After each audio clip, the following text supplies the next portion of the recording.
Epifania, la manifestazione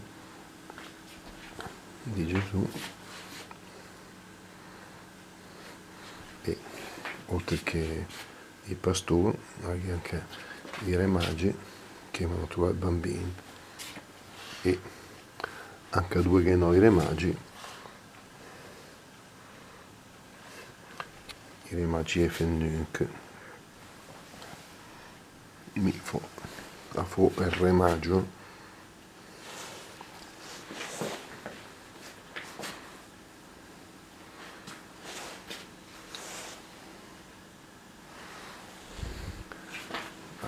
adagio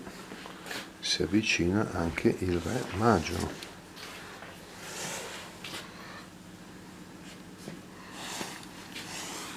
Ecco questi carinissimi presepi con la luce a tempo, molto dettagliato, questo è molto bello, questo è un po' più nell'oscurità, questo è piccolino,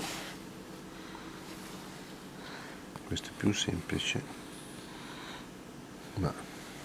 rappresenta quello che è il senso del Natale, del bambinello accolto da Maria e Giuseppe e anche da noi.